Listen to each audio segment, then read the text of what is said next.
Meu nome é Emerson, eu sou professor e quero primeiramente agradecer o convite que vocês me fazem para responder a essas perguntas. É com muita satisfação que eu estou aqui para respondê-las. A primeira delas é a respeito do Mendel, né? A importância de Gregor Mendel para a genética. Toda vez que eu falo sobre Mendel em minhas aulas, eu sempre destaco duas coisas. A primeira delas é que Mendel desconhecia o que a gente conhece hoje a respeito de DNA, de material genético. Ele não sabia que essas coisas existiam, essa informação ela não estava presente naquela época. Então eu falo para meus alunos que qualquer um deles hoje, de ensino médio, sabe muito mais genética do que o Mendel sabia. Mendel nunca usou a palavra gene, Mendel chamava elegantemente de determinantes hereditários, tá? Então isso é uma coisa que eu destaco a respeito dele. E outra coisa é que ele foi muito rigoroso com a metodologia científica, na escolha das amostras, no estabelecimento do modelo de cruzamento, de cada modelo de cruzamento que ele realizou, e na forma como ele sistematizou a explicação, o modelo matemático para explicar o padrão de herança genética, né? Ele foi o primeiro a, de forma coerente com o que se faz de ciência hoje, a mostrar que existia alguma coisa na célula, alguma coisa no organismo, que hoje a gente sabe que são os genes, que estavam relacionados à hereditariedade das características que definem cada um dos organismos, cada uma das espécies que conhecemos no planeta. Então, assim, Mendel é de extrema importância para a história e para o surgimento da genética, né? Para a história da ciência e para o surgimento dessa nova área da ciência que surgiu a partir dos trabalhos dele, que é a genética, tá? Primeiro com a genética clássica, explicando padrões de herança, e a partir do momento que foi descoberta lá a estrutura do DNA, a genética molecular, tá? Então, a respeito dessa primeira pergunta da importância de Mendel, é isso que eu tenho a dizer. Ele faz jus ao título, né, de pai da genética.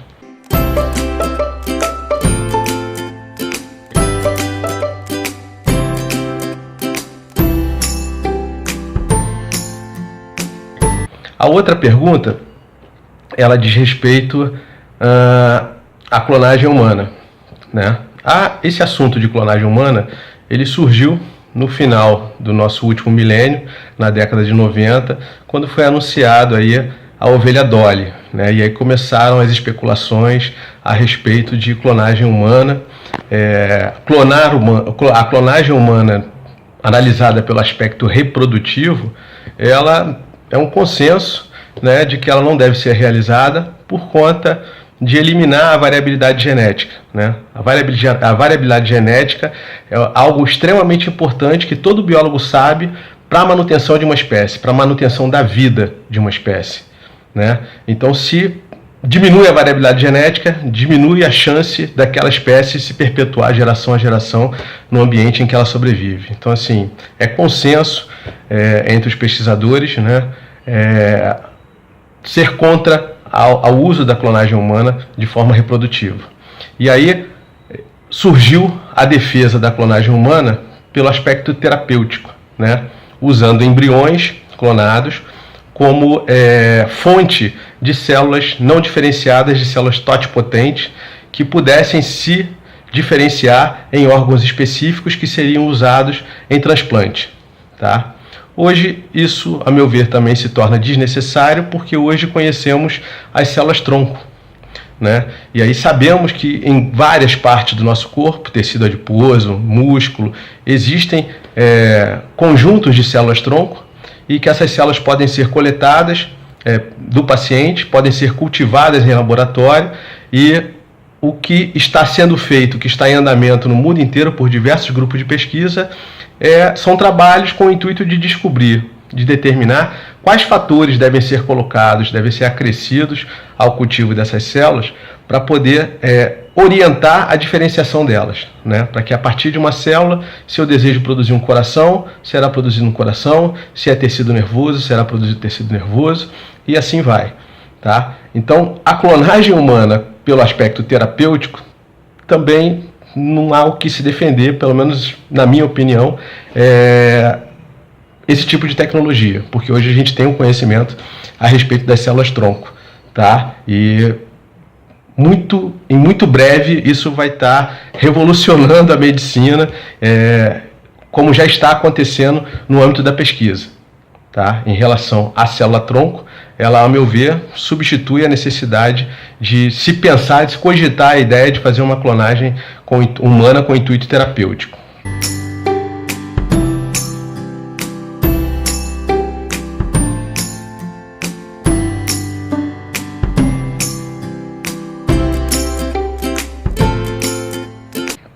Tá legal?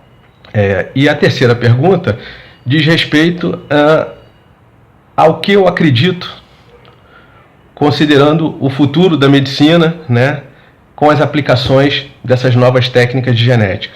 Bom, duas coisas vão revolucionar a medicina. Isso já está acontecendo no âmbito da pesquisa.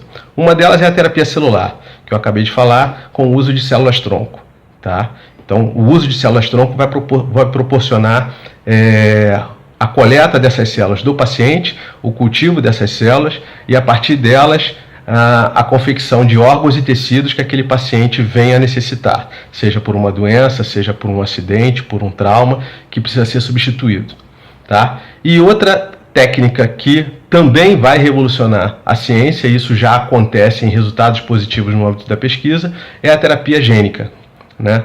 Onde genes defeituosos relacionados a diferentes síndromes, a diferentes doenças, erros metabólicos, esses erros genéticos poderão ser corrigidos, tá? E isso numa velocidade muito maior do que se imaginava anteriormente, porque hoje a gente descobre técnicas como as que usam o complexo, né, CRISPR e a enzima Cas9, que possibilita o surgimento de uma nova era, a era que é chamada de edição do DNA, ou seja, o pesquisador vai conseguir editar o genoma do paciente, vai pontualmente atuar num gene específico, tá, com uma chance mínima de erros, para corrigir um defeito de origem genética, tá, para nocautear um gene que esteja defeituoso, retirar ele do genoma do indivíduo, ou então para corrigir um erro e fazer com que um gene que estava defeituoso ele se expresse de forma saudável. Então, assim, em linhas gerais, de forma bem objetiva,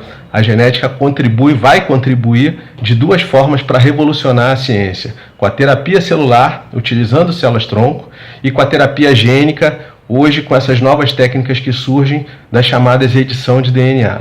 Tá? Bom, encerro aqui esse vídeo.